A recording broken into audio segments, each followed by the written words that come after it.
અસ્મિતાના મનોદિવ્યાંગ બાળકો તથા ગુરુકુલમ જ્ઞાન વર્ગોના બાળકો માટે મેડિકલ કેમ્પનું આયોજન કરેલ છે. સંસ્થાના સ્થાપક પ્રવીણભાઈ પટેલના અમેરિકાના મિત્ર ડોક્ટર રાજન જોશી, લંગ સ્પેશિયાલિસ્ટ યુએસએ, અને ડોક્ટર શોભના જોશી, પીડિયાટ્રિશિયન યુએસએના સહયોગથી હાલ બાળકોની ચકાસણી તથા નિદાન પ્રક્રિયા શરૂ છે. હાલ 200 જેટલા બાળકોનું નિદાન તબીબ દંપતી દ્વારા કરવામાં આવ્યું છે. તેમાંથી 5 થી 6 બાળકોમાં હૃદયની અને અન્ય બાળ રોગોમાં ગંભીર તકલીફો જણાયેલ છે. તેથી તેની સારવારનું તમામ આયોજન સંસ્થા દ્વારા કરવામાં આવશે. કુલ 380 ગુરુકુલમના બાળકો અને અસ્મિતા નિવાસી શાળાના 100 જેટલા મનોદિવ્યાંગ બાળકોનું નિદાન કરી જરૂર મુજબ આગળની મેડિકલ કાર્યવાહી કરવામાં આવશે.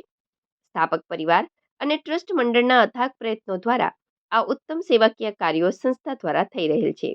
અસ્મિતા વિકાસ કેન્દ્ર દ્વારા સંસ્થાની આજુબાજુના ત્રાલસા, કુવાદર, દયાત્રા, બોરી, પીપળિયા અને હલદર એમ કુલ 6 ગામોમાં ગુરુકુલમ જ્ઞાન વર્ગો ચાલી રહ્યા છે. ધોરણ 1 થી 8માં ભણતા આર્થિક રીતે નબળા પરિવારો માટે સંસ્થા દ્વારા જે તે ગામોમાં શિક્ષકો દ્વારા શિક્ષણ આપવામાં આવે છે. સાથે સાથે વૈદિક શિક્ષણ, ભારતીય સંસ્કૃતિના સંસ્કારો નાની ઉંમરથી જ બાળકોમાં જળવાય તેવા પ્રયત્નો કરવામાં આવે છે. નમસ્કાર. અમારા અસ્મિતા ગુરુકુલમ જ્ઞાન વર્ગોમાં જે રીતે શિક્ષણનું અને સંસ્કારનું કાર્ય થાય છે, સાથે સાથે અનેકવિધ પ્રવૃત્તિઓ પણ અમે કરાવતા હોય છે, જેમાં બાળકોને વિશેષ લાભ મળી શકે અને ખાસ કરીને આર્થિક રીતે નબળા પરિવારોમાંથી આ બાળકો આવતા હોય છે.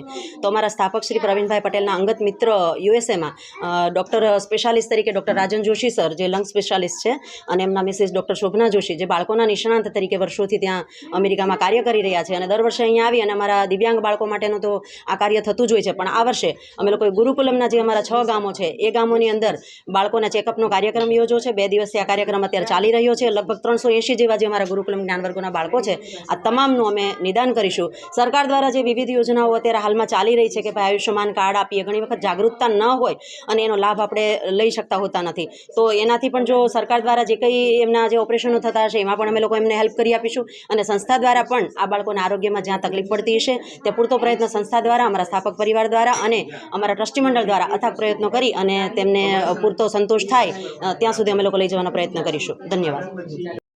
હા, અમે આ ભરૂચ જિલ્લામાં હું એકચ્યુઅલી હળદર ગામ અહીંયા નજીકમાં છે. હું 5મા ધોરણ સુધી ત્યાં ભણ્યો. પછી હું સૈનિક સ્કૂલમાં જઈ અને મેડિકલ કોલેજ વડોદરાથી મેં MBBS કર્યું. ત્યાર પછી હું અમેરિકા જઈ અને આગળ ભણ્યો અને એમાં ટ્રેનિંગ કરીને હું છાતીના નિષ્ણાત બન્યો અને સ્લીપ માટે પણ મેં કર્યું. ને ત્યાર પછી અમે વારંવાર અહીંયા આવીએ છીએ.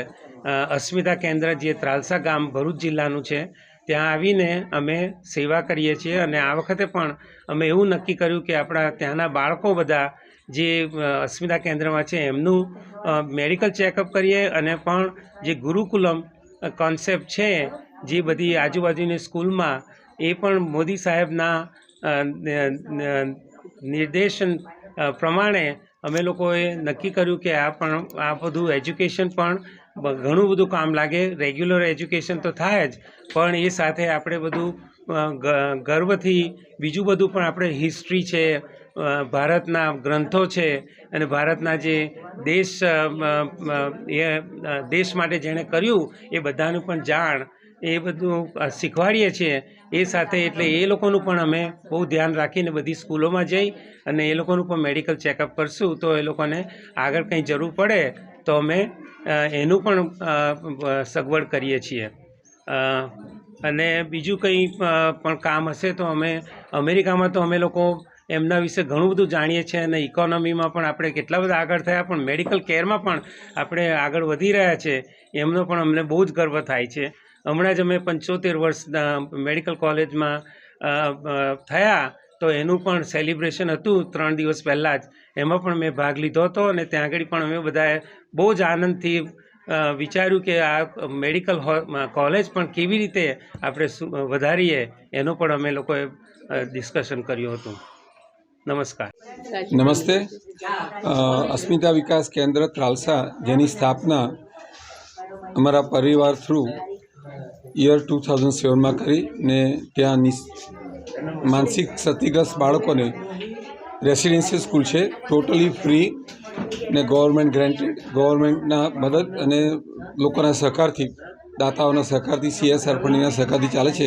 અત્યારે અમે ગુરુકુલમ જ્ઞાન વર્ગ શરૂ કર્યા છે 6 ગામમાં, ને એમાં શિક્ષકોનો, બાળકોનો અને વાલીઓનો અમને ખૂબ જ સહકાર મળે છે અને એમની પ્રગતિ પણ ઘણી જોવા મળે છે.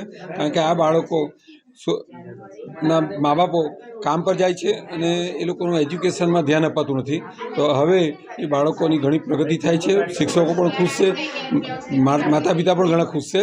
એટલે આ બધી પ્રવૃત્તિની સાથે સાથે અમે અમારા મિત્ર ડૉક્ટર રાજન જોશી જેઓ પલ્મનરી છે અને ડૉક્ટર શોભના જોશી જે ચાઇલ્ડ પીડિયાટ્રિક છે અને અમેરિકામાં ઘણા વર્ષોથી સેવા કરે છે ને અહીંયા પણ અમારી સંસ્થામાં કાયમ દર વર્ષે લગભગ આવે છે. દિવ્યાંગ બાળકોની સેવા તો કરે છે, પણ આ વખતે અમે જે અમારા 6 ગામો છે ગુરુકુલમના, એના 380 જેવા બાળકો જે છે તેની સંપૂર્ણ સ્વાસ્થ્યની ચેકઅપ કરી ને જે કંઈ જરૂરિયાત થશે એ જરૂરિયાત પૂરી પાડવા માટે અમે કટિબદ્ધ છીએ. અને એનો પ્રયત્ન અમને ને મોદી સરકારના જે પ્રોગ્રામો છે આ ગરીબ લોકોને લાભ મળવાના, તેનો પણ અમે તેમની જાગૃતિ લાવી કે જેનો સારામાં સારો ઉપયોગ થાય.